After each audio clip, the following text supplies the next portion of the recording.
个是在名古屋尾张藩这一带，一个是在那个纪伊半岛，也就是现在的和歌山县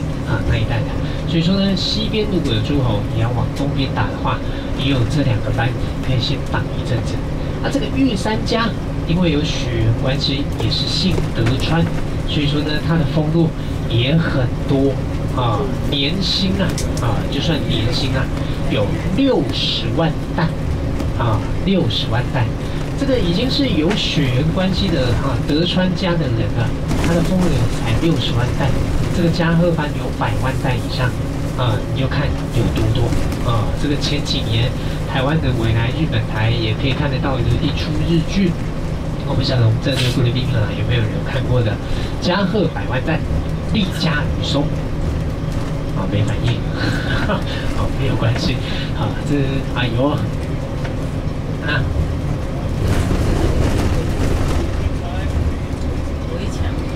应该就有点那种防风防沙的那一种作用吧。那毕竟旁边如果要种植一些东西的话，这个海风日本海这一侧的那个风又吹得又更强，所以说应该多多少少有这样的一些作用的。我实际去问也不太清楚，土石流应该不至于啦。那刚好台湾昨天的那个大新闻嘛，那北二高那个靠近基隆那一段走山还蛮奇怪的，没有地震。不太清楚。不过我的那个一般的那种常识判断的话，应该是属于比较接近那种防风的那一种作用就好像很多在海岸边你可以看到很多种植那个松树林熊那个也是防风林的一个作用的。所以说呢，我在猜应该是防风的一个作用比较大我们要去的这个金泽兼六园呢，当时就是这个加贺藩的自己的一个私人庭院那你就看它有100万担以上的俸禄这个很势力雄大的一番。所以说呢，它经营出来的这样的一个私人庭园能有什么样的一个规模，你就自己稍微想象一下就知道了这个第一代藩主呢就是前田利家所以说呢，刚才讲到的那个未来日本台的那一出日剧呢，丽家与松是他老婆啦那个丽家指的就是第一代的藩主啦。虽然我们要去的这个金泽兼六园呢，它是在第5代藩主的时候前庭刚继才开始在这个金泽城其实金泽城已经整个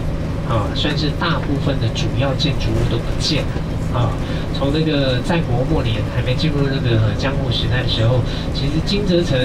就在了而且呢也有天守阁，就是最高的那一栋最高的那一栋叫天守阁。这个天守阁呢，在西元1602年就因为落雷大纵就烧掉了然后又盖起来持续了大概有120年毕竟是木造的建筑比较多啦虽然有一些石墙石头堆叠起来的一些建筑物的主体，不过呢毕竟木造的还是占了绝大部分，所以说呢又因为火灾然后呢就是重复的烧掉盖起来，烧掉盖起来。可是呢天守从西元1602年被落雷打中以后呢，那个最高的那一栋建筑物天守阁就没有盖回去了。所以说呢，现在的金泽城呢已经剩下一些遗构，可能就城门石垣甚至一些什么30长间屋啦、50长间屋啦这一些还算可以看得出当时的这个加贺100万担这个地方这个豪主的这样的一个他以前曾经居住过的这个居城的这样的一个